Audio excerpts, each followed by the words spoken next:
Assalamualaikum warahmatullahi wabarakatuh. Saya Melati Ening Tias dari kelas 10 4. Saya akan mewawancarai salah satu warga SMA 1 Gunung Putri mengenai dampak volume sampah di sekitar lingkungan.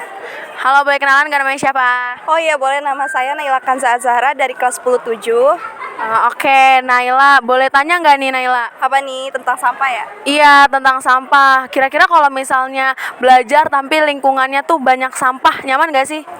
Enggak, soalnya tuh kan ya kita kan kalau belajar pasti memerlukan kenyamanan ya. Kalau itu sampah, emang banyak sampah gitu di lingkungan sekolah kita, pastinya akan mengganggu prosedur pembelajaran kita. Misalnya di kelas kita banyak sampah, mungkin sampah yang menumpuk itu akan menjadi tempat pembiakan nyamuk gitu, sehingga mungkin nanti jika dibiarkan terus-menerus, mungkin salah satu warga di kelas kita ada yang bisa terkena penyakit atau serangan DBD kan. Ya. Oke, makasih. Jadi kira-kira sampah tuh nggak baik ya kalau misalnya terlalu banyak di lingkungan sekitar?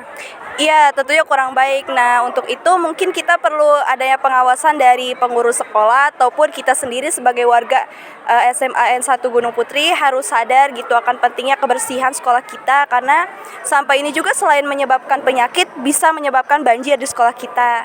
Oke, terima kasih. Dadah. Kenalan, namanya siapa? Nama saya Fatia Zakira dari kelas 10-7.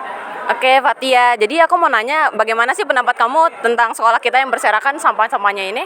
Kalau menurut saya, dengan sampah-sampah yang berserakan ini pasti sangat mengganggu, terus juga menimbulkan bau tidak sedap, menyebabkan banyak penyakit juga, terus juga terutama di kelas saya, itu banyak nyamuk gara-gara banyak sampah di depan kelas.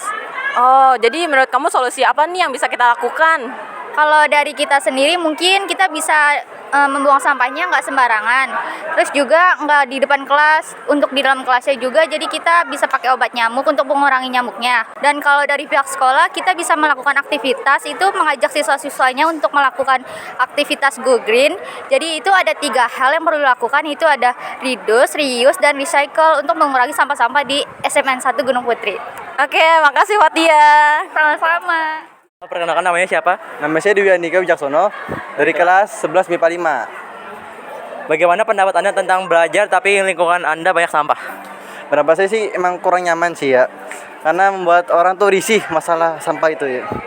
Kira-kira faktor apa yang menyebabkan banyak sampah? Faktornya itu banyak sih sebenarnya.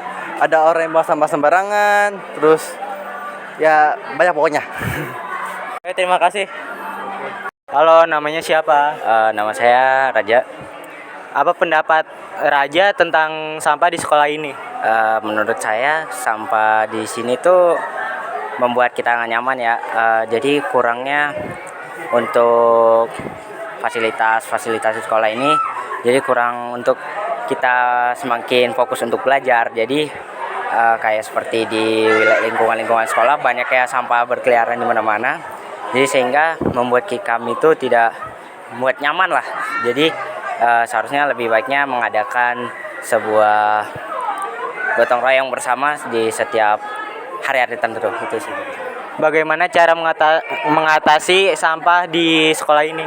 Ya, itu tadi yang saya bilang, itu mengadakan kegiatan bersih-bersih bersama dalam suatu hari tertentu gitu. Faktornya sampah di sekolah ini banyak gara-gara apa ya, Raja? Kalau kata saya karena jajan-jajanan dari kantin. Kayak gitu. Terima kasih ya, Raja. Sama-sama.